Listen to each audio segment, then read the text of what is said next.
So this just in, an arrest warrant has finally been issued. A national manhunt is underway. And we now know that 63-year-old Erika Herrera didn't just snap, she drove nearly 300,000 kilometers to get there. So I'm Joseph Morris, and don't forget to like and subscribe. There is a lot to get through, and most of it has only emerged in the last few days from Mexican reporting. If you haven't seen my previous 2 videos on this case, I'd recommend going back because this update builds directly on what came before. The short version, 27-year-old Carolina Flores Gómez, a former beauty queen from Ensenada, Baja California, was shot and killed on April 15th inside her apartment in Polanco, Mexico City. Her mother-in-law is the suspected killer, and up until now, there had been no arrest warrant and no arrest. That changed on April 23rd. On the afternoon of April 23rd, the Fiscalía General de Justicia de la Ciudad de Mexico issued an arrest warrant against the suspect by the presunto delito, the alleged offense of femicide. The suspect's full name has now been confirmed in official records as Erika Maria Guadalupe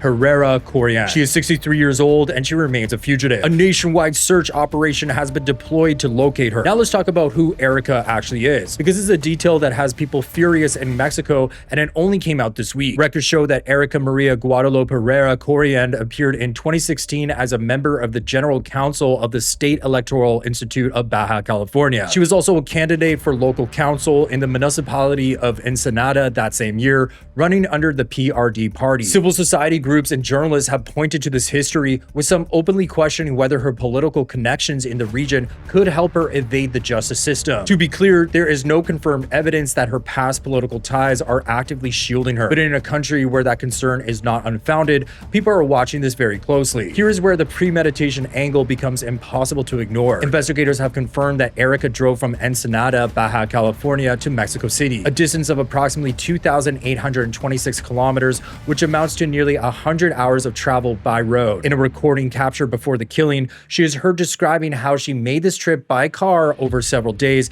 making stops along the way, arriving at the Polanco apartment around 11 in the morning on April 15th, 2026. Think about what that means. This was not a visit that just so happened to go wrong. She packed herself into a car in Ensenada and drove for days to get there. That level of planning is not an accident, and it is not grief. It is intent, and the groundwork for that intent had been laid long before she got in the car. Carolina's mother, Reina Gomez Molina, confirmed that the tensions between Carolina and Erika began escalating seriously during Carolina's pregnancy and became unsustainable after the baby was born. Friends who were close to Carolina have now come forward with their own accounts. Multiple friends confirmed that Carolina described passive-aggressive comments, put-downs, and mistreatment from Erika on an ongoing basis. One of her closest friends said that Carolina confided in her, quote, "She doesn't love me, she never has. Since I got pregnant, this has escalated more. It really gets me down," end quote. The tensions became serious enough that Alejandro Sanchez and Carolina made a deliberate decision to relocate, moving from Ensenada to Mexico City in December 2025,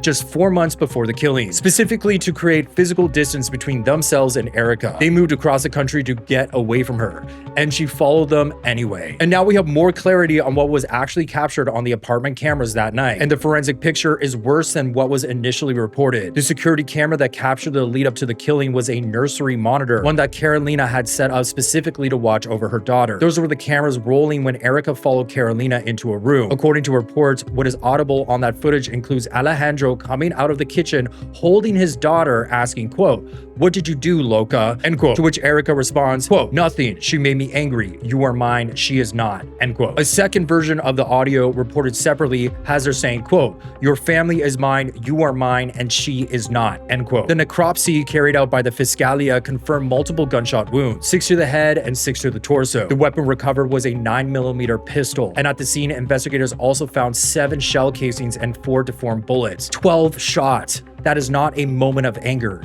That is something else entirely. Now, here's a question I want to ask you directly. Given everything we now know, the 2,826 kilometer drive, the months of documented harassment, the 12 shots, and then leaving through the front door with packed bags, do you believe this was premeditated murder? Drop your answer in the comments. Back to Alejandro, because his situation has developed since my last video as well. We already covered the 24-hour delay in reporting. What has now come out is the full picture around why he says he stayed. When Carolina's mother, Reina, asked Alejandro how he could have stayed in the apartment with Carolina's body while caring for the baby, he maintained that he did it for the child's safety. He told her he feared that if he went to authorities immediately, the baby would be placed in a children's home. Carolina's mother offered to come and take care of her granddaughter, but Alejandro refused, citing a prior agreement he and Carolina had made that in the event both parents were absent, neither grandmother would be given custody of the child. That detail has added a new layer to the public discussion, because it means Alejandro had an option in front of him. He could have handed the baby to her maternal grandmother and gone directly to the Fiscalia. He chose not to. Reina described finding out about Carolina's death only on April 16, when she received a call from Alejandro while he was already at the Fiscalia. She said she heard him tell her, quote, "Is that my mother shot her," end quote. She said she started screaming, asking if it was really her daughter they were talking about. It was. Alejandro remains under investigation, not only as a witness, but in connection with concealment charges due to those hours that elapsed without a report being made. No charges have been filed against him as of this update, but the investigation has not closed around him. Meanwhile, hundreds of people took to the streets. On Saturday, April 25th, hundreds of people gathered in Ensenada for a march in Carolina's name, demanding accountability from the Fiscalia. Attendees dressed in white and carried signs directed at authorities and at the country's president. During the march, Carolina was remembered by her community as a deeply loved person, warm, generous, and missed. Carolina's mother, Reina Gomez Molina, addressed the crowd and took the opportunity to publicly clarify that she has no conflict with her son-in-law Alejandro, saying, quote, "The only thing we are looking for is that this case does not go unpunished," end quote. Reina has also issued a direct public appeal to Erika herself, quote, "I don't understand how a mother put me through this pain.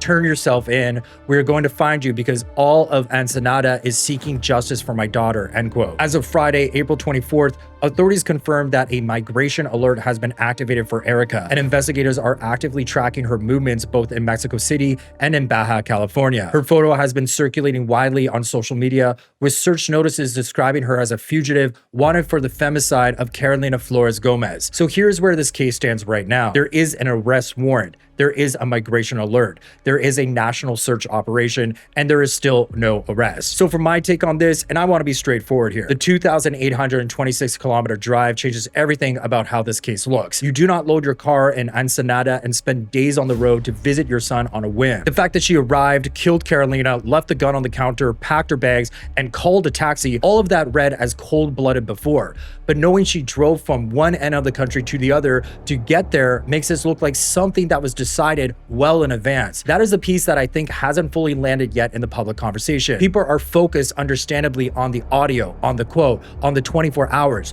but the drive is the detail that most suggest this was all planned. And the fact that Erika had political history in Baja California, even if it's nearly a decade old, means it is not unreasonable for people to ask whether that history is being factored into how urgently she is being pursued. Carolina's mother is right. All of Ensenada is watching, and frankly, so is the rest of the world. If you enjoyed this video, please hit like and subscribe and leave a comment because I try to read every single one. Thank you.